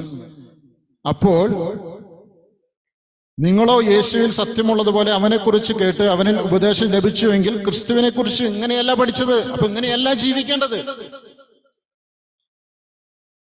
അതിന് മുമ്പുള്ള വാക്യങ്ങൾ വായിച്ചു കഴിഞ്ഞാൽ അറിയാം. അതുപോലെയല്ല ജീവിക്കേണ്ടത്. നാം ക്രിസ്തുവിൽ ഒരു പുതിയ സൃഷ്ടിയായി തീരണം. അത് നാം ചെയ്യുകയല്ല. നാം മറ്റുള്ളവരുടെ മുമ്പിൽ കാണിക്കാനായിട്ട് നാം മാറുകയല്ല. മറ്റുള്ളവരുടെ മുമ്പിൽ അത് വെളിപ്പെടുത്തിക്കൊണ്ട് ദൈവം നമ്മുടെ ഉള്ളിൽ പ്രവർത്തിക്കും. അതാണ് വേണ്ടത്. നാം അറിയാതെ ആ പരിമളം നമ്മിൽ നിന്ന് പുറപ്പെടണം. നാം അറിയാതെ ആ പരിമളം നമ്മൾ ഒരു തൈലമോ അല്ലെങ്കിൽ എന്തെങ്കിലും പെർഫ്യൂമൊക്കെ നമ്മുടെ കുപ്പിയിലാക്കിയിട്ട് അലമാരയിൽ വെച്ച് കഴിഞ്ഞാൽ അലമാര തുറക്കുമ്പോൾ സൗരഭ്യം ഉണ്ടാവോ? സൗരഭ്യം ഉണ്ടാവോ? പെർഫ്യൂമിന് മണം ഉണ്ടാവോ? ഉണ്ടാകും. അതെന്തുകൊണ്ടാ? ആ പരിമളത്തെ അടക്കി വെക്കാൻ സാധ്യമല്ല. നല്ല സുഗന്ധം പരത്തുന്ന ഒരു തൈലത്തിനെ അത് ഏത് പാത്രത്തിലാക്കിയാലും അടക്കി വെക്കാൻ സാധ്യമല്ല. അത് പരിമളം പരത്തിക്കൊണ്ടിരിക്കും. അത് സാഹചര്യങ്ങൾ നോക്കിയിട്ടല്ല പരിമളം പരത്തേണ്ടത്. അത് നമ്മിൽ നിന്നും സുഗന്ധം പരത്തിക്കൊണ്ടിരിക്കും. നാം ക്രിസ്തുവിൽ ഒരു പുതിയ സൃഷ്ടിയായി കഴിഞ്ഞാൽ മറ്റുള്ളവരോടുള്ള പക, വിദ്വേഷം, വെറുപ്പ്, ശാഠ്യം എന്നിവയൊക്കെ ഉള്ളിൽ നിന്ന് നീക്കി ക്രിസ്തുവിന്റെ സുവിശേഷം, ക്രിസ്തുവിന്റെ വചനം എന്നിൽ വസിക്കുന്നുണ്ടെങ്കിൽ അത് ഞാൻ വെളിപ്പെടുത്തിയിട്ട് വേണ്ട മറ്റുള്ളവർക്ക് വെളിപ്പെട്ടു വരാൻ. അത് എനിക്ക് അടക്കി വയ്ക്കാൻ സാധ്യമാകാത്ത രീതിയിൽ അത് പുറത്തേക്ക് വരും. വെളിച്ചത്തെ കുറിച്ച് പഠിച്ചപ്പോൾ നാം പഠിച്ചില്ലേ? എന്താന്ന്? മലമുകളിൽ പണിത പട്ടണം മറഞ്ഞിരിക്കുവാൻ സാധ്യമല്ല. വിളക്ക് കത്തിച്ച് ആരും പറയുടെ കീഴിൽ വെക്കാറില്ല. അത് തണ്ടിന്മേലാണ് വെക്കുന്നത്. അവിടെയുള്ളവർക്ക് വെളിച്ചം കാണുന്നതിന് തണ്ടിന്മേലാണ് വെക്കുന്നത്. അപ്പൊ അതിനെ അടക്കി വെക്കുവാൻ ആർക്കും സാധ്യമല്ല. നമ്മളിൽ ക്രിസ്തുവിന്റെ വചനം ഉണ്ടെങ്കിൽ ആ വചനത്തിന്റെ പരിമളത്തെ നമുക്ക് പോലും അടക്കി വെക്കാൻ സാധിക്കുകയില്ല. നമ്മൾ വിചാരിക്കും, വേണ്ട, എന്തിനാ വെറുതെ ആ പ്രശ്നത്തിന് നിലനിൽക്കണേ. ആ നല്ലൊരു സംഗതി, ഞാൻ ഉദ്ദേശിക്കുന്ന നല്ല കാര്യമായാലും അതെന്ത് ഫലം തരും എന്നെനിക്ക് അറിയാത്തത് കൊണ്ട് ഞാൻ അതിന് നിൽക്കുന്നില്ല. ഒരു വ്യക്തിയോട് ഒരു സത്യം, ദൈവത്തിന്റെ വചനം വ്യക്തിപരമായാലും നമുക്ക് പറയണമെങ്കിൽ ദൈവം പ്രേരണ തരുകയാണെങ്കിൽ പറയണം. അത് അടക്കി വെക്കരുത്. അത് അടക്കി വെക്കുവാനല്ല ആ ആലോചന ദൈവം നമുക്ക് തന്നിരിക്കുന്നത്. അത് വെളിപ്പെടുത്തണം. അതിന്റെ ഫലം നല്ലതായാലും ചീത്തയായാലും നാം അനുഭവിക്കാൻ തയ്യാറായിട്ട് നാം അത് കൊടുക്കണം. അപ്പൊ എന്ത് ചെയ്യും?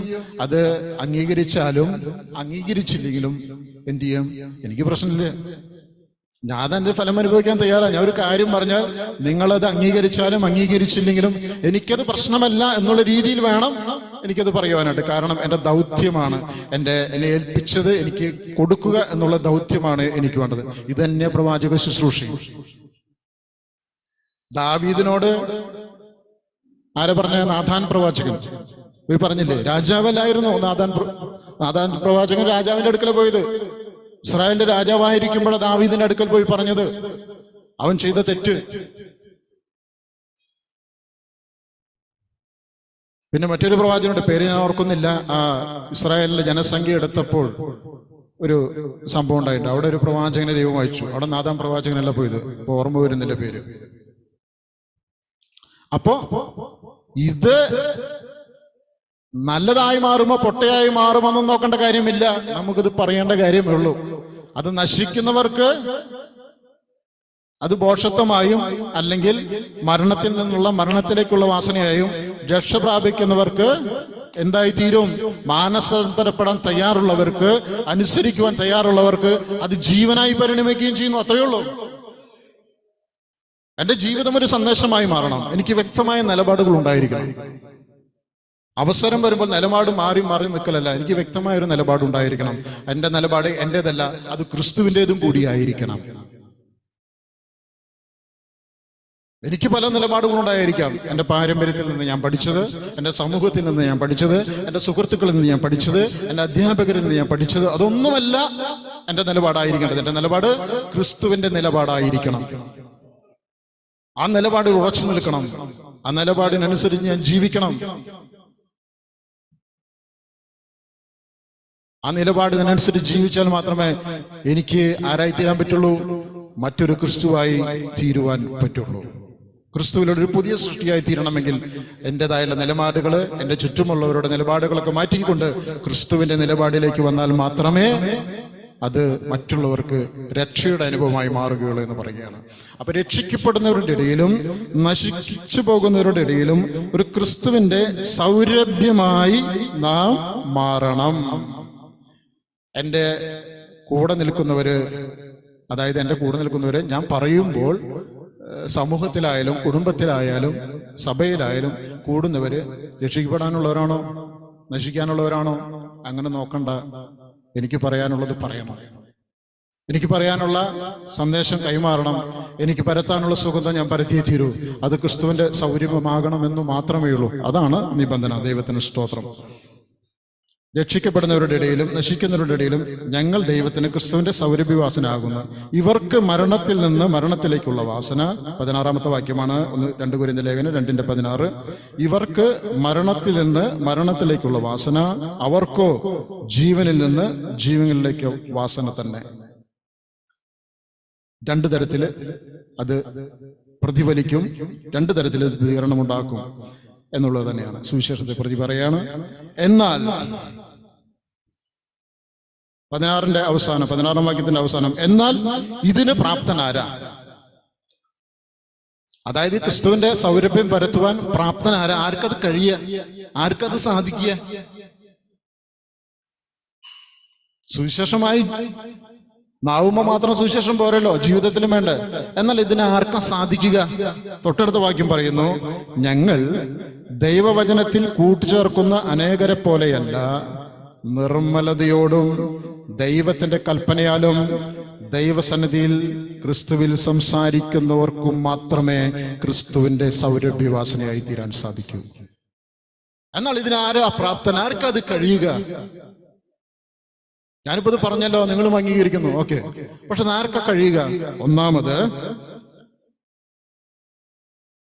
ദൈവജനത്തിൽ കൂട്ടിച്ചേർത്തി, അതായത് ദൈവവചനം ദുരുപയോഗപ്പെടുത്തി തങ്ങളുടെ സ്വന്തം നേട്ടത്തിന് വേണ്ടി ഉപയോഗിക്കുന്നവരുണ്ട്.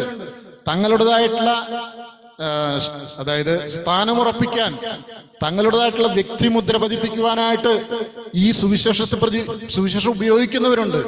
അതായത് കൂട്ടിച്ചേർക്കുകയാണ്. ക്രിസ്തുവിന്റെ ആ സുവിശേഷം എന്ന സത്യത്തിൽ കൂട്ടിച്ചേർക്കാതെ നിർമ്മലതയോടും, മറ്റേ അതിന് ട്രാൻസ്ലേഷൻ എന്താ ഇതിന്? നിർമ്മലതയോടും എന്നുള്ളതിന് 17-ാം വാക്യം 2 കൊരിന്ത്യർ ലേഖനം 2:17. ദൈവവചനത്തിൽ മായം ചേർത്ത് കച്ചവടം ചെയ്യുന്ന അനേകരുണ്ട്. അവരെ പോലെയല്ല ഞങ്ങൾ, മറിച്ച് ദൈവസന്നിധിയിൽ വിശ്വസ്തരും ദൈവത്താൽ നിയോഗിക്കപ്പെട്ടവരുമെന്ന നിലയിൽ ക്രിസ്തുവിൽ ഞങ്ങൾ സംസാരിക്കുന്നു. നിർമ്മലതയോടും.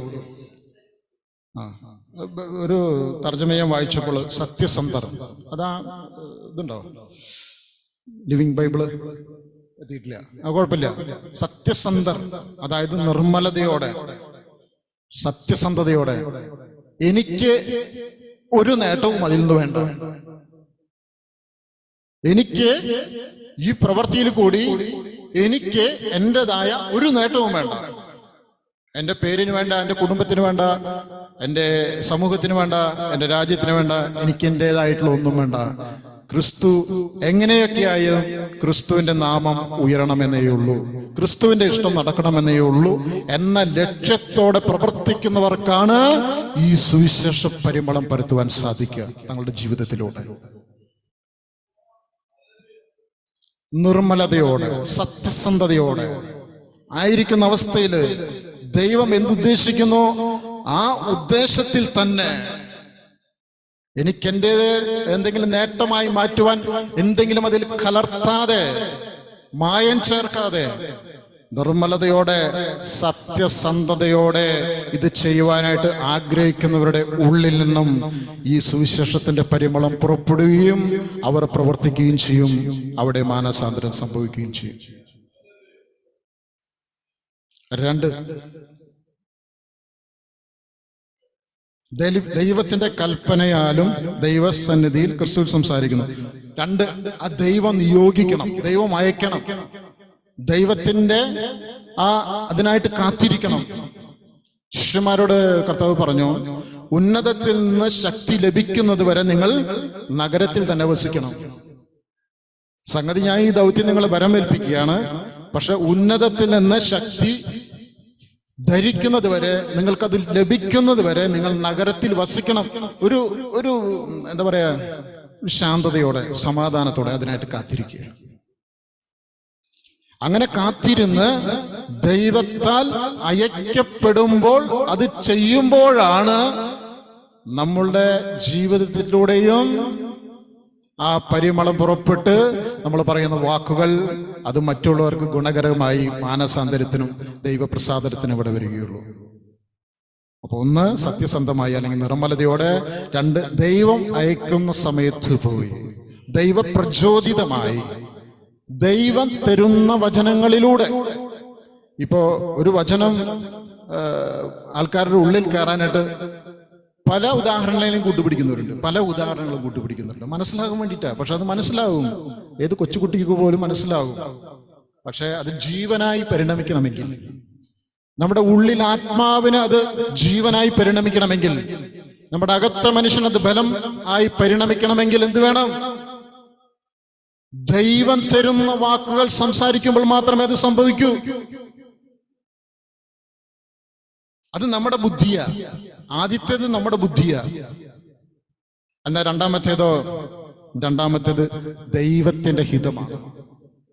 നമ്മുടെ ബുദ്ധി അത് വ്യർത്ഥമായി പോകും. പക്ഷേ ദൈവം തരുന്ന കാര്യങ്ങൾ, ദൈവഹിതപ്രകാരം ചെയ്യുന്ന കാര്യങ്ങൾ അത് ഫലവത്തായി തീരുകയും ചെയ്യും. അതാണ് സത്യം, പ്രിയപ്പെട്ടവരെ. സ്തോത്രം. അപ്പൊ 1 സത്യസന്ധതയോടെ, 2 ദൈവ നിയോഗത്താൽ, 3 എങ്ങനെ? 3 ക്രിസ്തു എന്നിലൂടെ സംസാരിക്കണം. ക്രിസ്തു എന്നിലൂടെ സംസാരിക്കണം.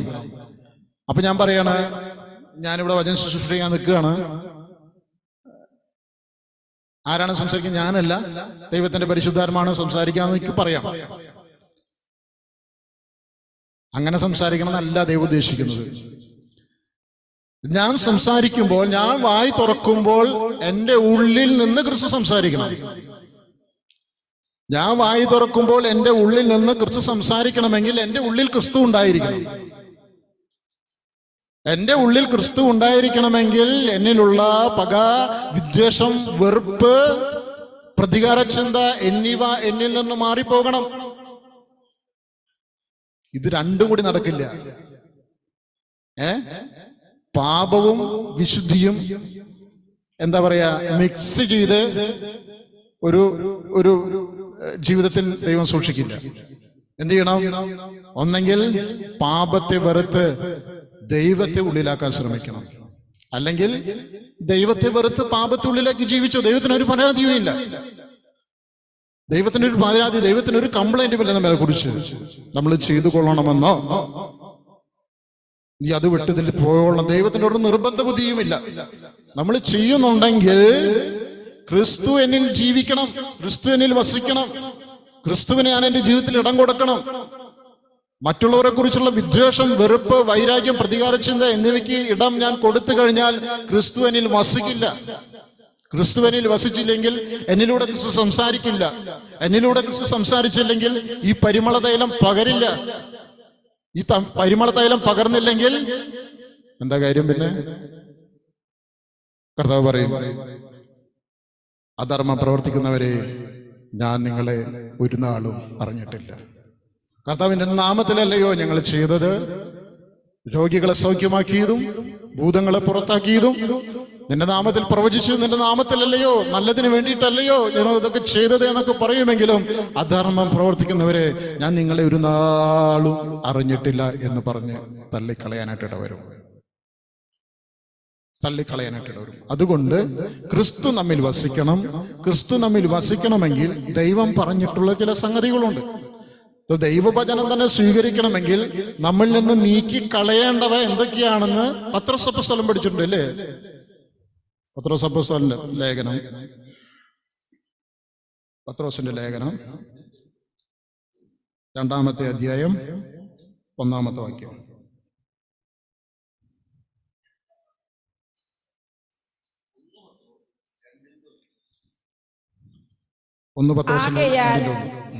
ആകയാൽ സകല ദുഷ്ടതയും എല്ലാ ചതിവും വ്യാജഭാവവും അസൂയയും എല്ലാ നുണയും നീക്കിക്കളഞ്ഞ് ഇപ്പോൾ ജനിച്ച ശിശുക്കളെ പോലെ രക്ഷയ്ക്കായി വളരുവാൻ വചനമെന്ന മായമില്ലാത്ത പാൽ കുടിപ്പാൻ വാഞ്ചിപ്പിൻ. വചനമെന്ന മായമില്ലാത്ത പാൽ കുടിച്ചുകൊണ്ട് രക്ഷയ്ക്കായി വളരുവാൻ തയ്യാറെടുക്കണം. ഇനി കട്ടിയുള്ള ഭക്ഷണം കഴിക്കേണ്ടതുണ്ട്. പക്ഷെ പാല് കുടിച്ചാൽ തന്നെ ഗുണകരമായി മാറാത്ത വല്ല സംഗതികളും നമ്മുടെ ശരീരത്തിനുള്ളിൽ ഉണ്ടെങ്കിൽ അത് നീക്കിക്കളഞ്ഞിട്ടേ നമ്മൾ പാല് കുടിക്കാൻ തയ്യാറാവേണ്ടത്. ഇപ്പൊ ശരീരത്തിന് പുഷ്ടി വരുന്ന ഔഷധങ്ങളായാലും ഭക്ഷണ പദാർത്ഥങ്ങളായാലും അതിനെ വലിച്ചെടുക്കുവാൻ തക്കവണ്ണം ഇരയ്ക്കുള്ള മരുന്ന്. ഇപ്പോൾ ശരീരത്തിന് ഗുണകരമായിട്ട് വിറ്റാമിന് മറ്റുള്ള കാര്യങ്ങളൊക്കെ ശരീരരക്ഷയ്ക്ക് വേണ്ടി കാര്യങ്ങൾ ചെയ്യുമ്പോൾ എന്താണ്, ആദ്യം കുട്ടികൾക്ക് എന്ത് ചെയ്യും, മുതിർന്ന കാരണവന്മാര് ഇലക്കി കളയാനുള്ള മരുന്ന് കൊടുക്കും. അപ്പൊ എന്ത് ചെയ്യും, ഇവരുടെ വയറ്റിൽ നിന്ന് ഇലകി പോകും. എന്നിട്ട് വീണ്ടും എന്ത് ചെയ്യും, ഈ ഔഷധങ്ങൾ കൊടുക്കും. അല്ലെങ്കിൽ ശരീര വളർച്ചയ്ക്ക് ആവശ്യമായിട്ടുള്ള കാര്യങ്ങൾ കൊടുത്താൽ മാത്രമേ അത് ശരീരത്തിന് ഗുണം ചെയ്യൂ. അല്ലെങ്കിൽ ആർക്കാ ഗുണം ചെയ്യുക? ഈ വക ലൊട്ടിലൊടുക്ക് സാധനങ്ങൾക്ക്. എന്താണ് ആത്മീയമായി അർത്ഥമാക്കുന്നത്? സകല ദുഷ്ടതയും എല്ലാ ചതിവും വ്യാജഭാവവും അസൂയയും എല്ലാ നുണയും നീക്കിക്കളഞ്ഞ്, ഒരു പക്ഷേ ഈ പാല് കുടിക്കുമ്പോൾ, വചനമെന്ന മായമില്ലാത്ത പാല് കുടിക്കുമ്പോൾ എന്താണ് വളരുക? അത് നീക്കിക്കളഞ്ഞില്ലെങ്കിൽ ദുഷ്ടത വളരും, ചതിവുകൾ കൂടും, വ്യാജഭാവവും കൂടും, അസൂയയും നുണയും ഇതൊക്കെ വർദ്ധിക്കും. ഒരു വളർച്ച സംഭവിക്കും. അത് നല്ലതിലേക്കുള്ള വളർച്ചയാണോ ചീത്തയിലേക്കുള്ള വളർച്ചയാണോ എന്ന് തീരുമാനിക്കേണ്ടത് നാമ. അപ്പൊ നമ്മുടെ ഉള്ളിൽ ഈ ചീത്ത കാര്യങ്ങൾ നീക്കിക്കളഞ്ഞിട്ടല്ലാതെ ഈ ദൈവവചനം കേട്ടത് കൊണ്ടും ഈ ദൈവവചനം സ്വീകരിച്ചതുകൊണ്ടും കാര്യമില്ല എന്ന് പറയുക.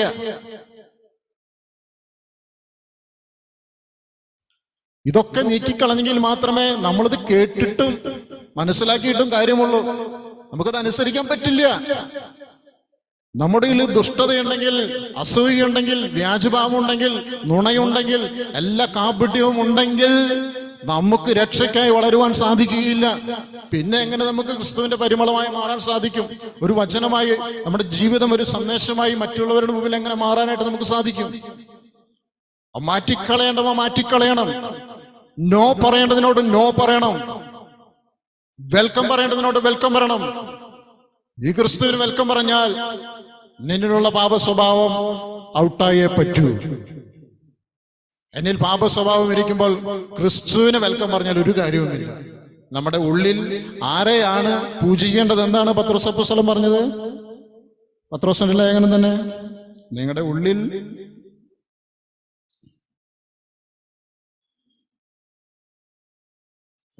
ഒന്ന് പത്രോസിന്റെ ലേഖനം 3-ാമത്തെ അധ്യായം 14-ാമത്തെ വാക്യം. 1 പത്രോസ് 3:14. ക്രിസ്തുവിൽ നിങ്ങൾക്കുള്ള നല്ല നടപ്പിനെ ദുഷിക്കുന്നവർ, നിങ്ങളിലുള്ള പ്രത്യാശയെ കുറിച്ച്. അതല്ലാന്നേ 14-ാമത്തെ വാക്യം വായിച്ചു. നീതി നിമിത്തം കഷ്ടം സഹിക്കേണ്ടി വന്നാലും നിങ്ങൾ ഭാഗ്യവാന്മാർ. അവരുടെ ഭീഷണത്തിങ്കൽ ഭയപ്പെടുകയും കുലുങ്ങുകയും അരുത്. എന്നാൽ ക്രിസ്തുവിനെ നിങ്ങളുടെ ഹൃദയങ്ങളിൽ കർത്താവായി വിശുദ്ധീകരിപ്പിൻ. ക്രിസ്തുവിനെ നമ്മുടെ ഉള്ളിൽ കർത്താവായി വാഴിക്കണം. എത്ര പേർക്ക് പറ്റും? എത്ര പേർക്ക് പറ്റും? അതിന് ക്രിസ്തുവിനെ നമ്മുടെ ഹൃദയത്തിൽ കർത്താവായി വാഴിക്കണമെങ്കിൽ, ക്രിസ്തുവിന് വേണ്ടി നാം ജീവിതം സമർപ്പിക്കപ്പെടണമെങ്കിൽ എന്ത് ചെയ്യണം? നമ്മുടേതായിട്ടുള്ള ചില കാര്യങ്ങൾ വിടേണ്ടി വരും. നമ്മൾ മുമ്പ് കണക്കുകൂട്ടിയിരുന്നത് പോലെ, നമ്മുടെ പദ്ധതികൾ പോലെ കാര്യങ്ങൾ മുന്നോട്ട് കൊണ്ടുപോകാൻ പറ്റില്ല. അത് നമ്മൾ ഉപേക്ഷിക്കണം. നമ്മുടെ തീരുമാനങ്ങൾ, നമ്മുടെ പദ്ധതികൾ നാം ഉപേക്ഷിക്കണം. എന്നിട്ട് ക്രിസ്തുവിൻ്റെതായി മാറി ക്രിസ്തുവിന്റെ പദ്ധതികൾ നമ്മുടെ ജീവിതത്തിൽ നടപ്പിൽപ്പെടുത്തണം. അത് നമ്മൾ നടപ്പിൽ വരുത്തണ്ട. നമുക്കുള്ളത് വിട്ടു കഴിഞ്ഞാൽ ക്രിസ്തു നമ്മിൽ വസിച്ചുകൊണ്ട് തന്റെ പ്രവൃത്തി ചെയ്തോളും. അത് നമ്മൾ ചെയ്യണ്ട. നമ്മുടെ ഹൃദയം കർത്താവിന് വേണ്ടി വിട്ടുകൊടുത്തു കഴിഞ്ഞാൽ പിന്നെ കർത്താവ് നോക്കിയുള്ള കാര്യം. കർത്താവ് നോക്കിയോളും പ്രിയപ്പെട്ടവരെ. അതുകൊണ്ട് ജീവിതം ഏൽപ്പിച്ചു കൊടുക്കുവാൻ, കർത്താവിന് വേണ്ടി ഒരു സുഗന്ധ തൈലത്തിന്റെ പാത്രമായി മാറുവാൻ തയ്യാറുണ്ടോ എന്നാണ് കർത്താവ് ചോദിക്കുന്നത്. കരുണയുടെ പാത്രങ്ങളാക്കി നമ്മെ മാറ്റി. കോപത്തിന്റെ പാത്രങ്ങളായിരുന്ന നമ്മെ കരുണയുടെ പാത്രങ്ങളാക്കി മാറ്റി. എന്നിട്ട് കരുണയുടെ പാത്രങ്ങളിൽ കർത്താവ് തന്റെ സുഗന്ധം പകരുകയാണ്. ഈ സുവിശേഷം പകരുകയാണ്, തന്റെ വചനം പകരുകയാണ് കരുണയുടെ പാത്രത്തിൽ. പൗലോസ് പറഞ്ഞത്, ഈ അത്യന്ത ശക്തി ഞങ്ങളുടെ സ്വന്തമല്ല, ദൈവത്തിന്റെ ദാനമത്രേ എന്ന് വരുമാറ് ഈ മൺപാത്രങ്ങളിലാണ് ഈ ശക്തി പകരപ്പെട്ടിരിക്കുന്നത്. ഈ അത്യന്ത ശക്തി ഞങ്ങളുടെ സ്വന്തമല്ല, ദൈവത്തിന്റെ ദാനമത്രേ എന്ന് വരുമാറ് മൺപാത്രങ്ങളിലാണത് പകരപ്പെട്ടിരിക്കുന്നത്. കരുണാപാത്രങ്ങളായി ദൈവം നമ്മെ വിളിച്ചുവെങ്കിൽ കോപപാത്രങ്ങളായി തീരേണ്ടതായിരുന്നു. കുശവന്റെ അടുക്കലേക്ക് പ്രവാചകൻ അയച്ചപ്പോൾ പ്രവാചകൻ കണ്ടു, കുശവൻ ഒരു പാത്രം മെനയുമ്പോൾ അത് ചീത്തയായി പോയി. അതിനെ മാറ്റി വീണ്ടും കുഴച്ച് കുശവൻ മറ്റൊരു പാത്രം ഉണ്ടാക്കി. അതിനൊരു കേടുപാടും സംഭവിച്ചില്ല. അതുകൊണ്ട് കർത്താവ് പരിശ്രമിക്കുക നമ്മുടെ ജീവിതങ്ങൾ മാറ്റിയെടുക്കുവാൻ, കോപപാത്രങ്ങളായി മാറിക്കൊണ്ടിരിക്കുന്ന നമ്മുടെ ജീവിതങ്ങളെ മാറ്റിയെടുക്കുവാൻ, കരുണാപാത്രങ്ങളാക്കി മാറ്റുവാൻ, സുഗന്ധം നിറച്ചുകൊണ്ട് മറ്റുള്ളവർക്ക് പ്രയോജനമുള്ള പാത്രങ്ങളായി മാറുവാൻ കർത്താവ് പരിശ്രമിച്ചുകൊണ്ടിരിക്കുക. എന്താ നമുക്ക് മനസ്സിലാവാത്ത? ദൈവം ചോദിക്കുക, എന്താ മനസ്സിലായി? ഞാൻ എന്താ ചെയ്യേണ്ടത്? എന്താണ് നമുക്ക് വേണ്ടി ദൈവം ചെയ്തു തരേണ്ടത്? ഇത്രയ്ക്കും കരുണയോടുകൂടി ദൈവം നമ്മോട് പ്രവർത്തിച്ചിട്ടും എന്തുകൊണ്ടാണ് നമ്മൾ ദൈവത്തിലേക്ക് തിരിയാത്തത്?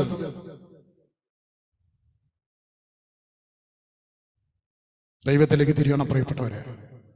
എന്തിനു വേണ്ടിയിട്ട് നമ്മെ തിരഞ്ഞെടുത്തിരിക്കുന്നത്? നിങ്ങളല്ല എന്നെ തിരഞ്ഞെടുത്തത്, ഞാനാണ് നിങ്ങളെ തിരഞ്ഞെടുത്തത്. നിങ്ങൾ പോയി ഫലം കാക്കേണ്ടതിനും ആ ഫലം നിങ്ങളിൽ നിലനിൽക്കേണ്ടതിനും. ആർക്കായി ഫലം കാക്കുവാൻ? നിങ്ങൾക്ക് വേണ്ടിയോ, നിങ്ങളുടെ കുടുംബത്തിന് വേണ്ടിയോ, നിങ്ങളുടെ നാടിന് വേണ്ടിയോ അല്ല. നിന്നെ വീണ്ടെടുത്ത നിന്റെ ദൈവമായ കർത്താവിന് വേണ്ടി.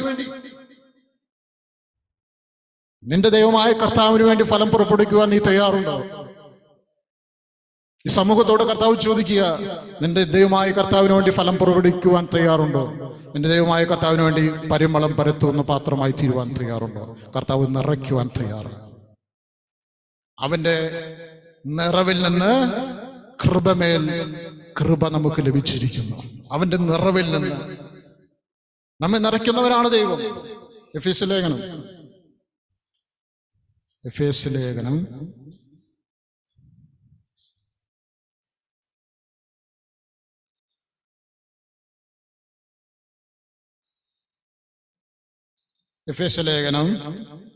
1-ാം അധ്യായം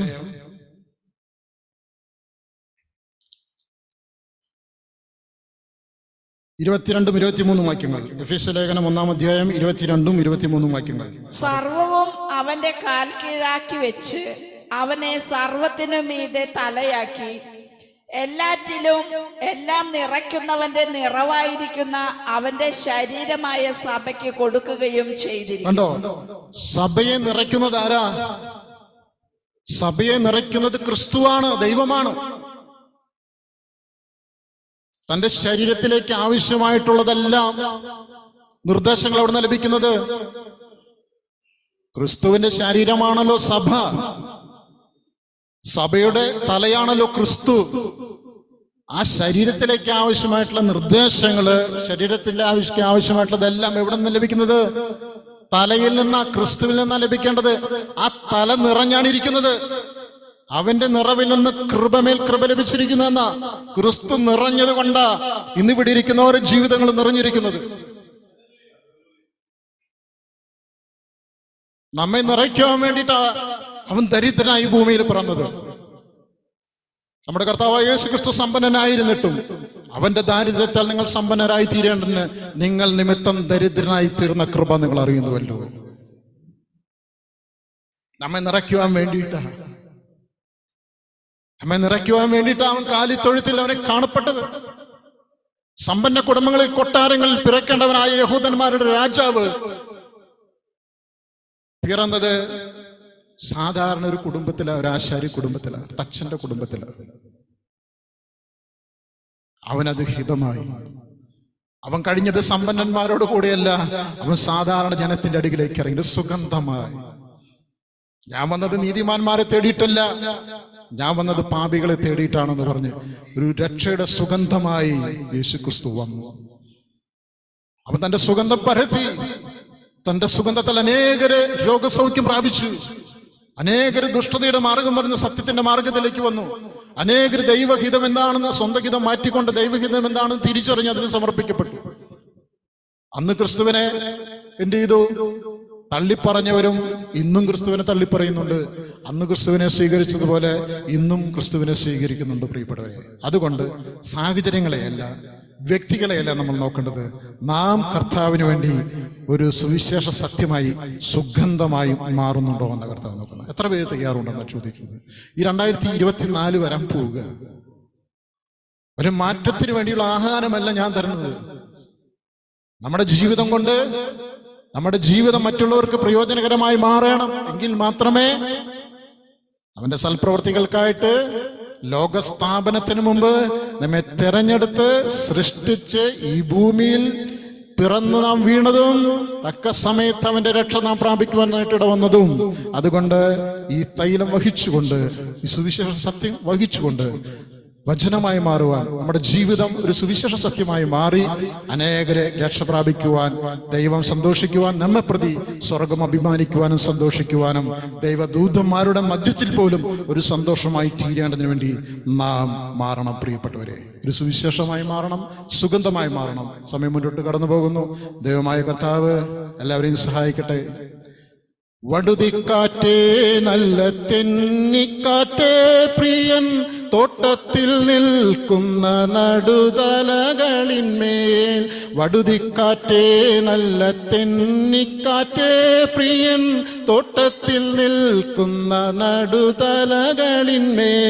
നൽസുഗന്ധം വീശും നേരം വരെയും, നൽസുഗന്ധം വീശും നേരം വരെയും ഊതുക നിൻ പ്രിയ മക്കൾ മേലിന്ന്, ഊതുക നിൻ പ്രിയ മക്കൾ മേലിന്ന്. കൊടിയ കാറ്റടിക്കണമേ ആത്മാ മന്ദമാരുതനേ ദാസർ മധ്യത്തിൽ. കൊടിയ കാറ്റടിക്കണമേ.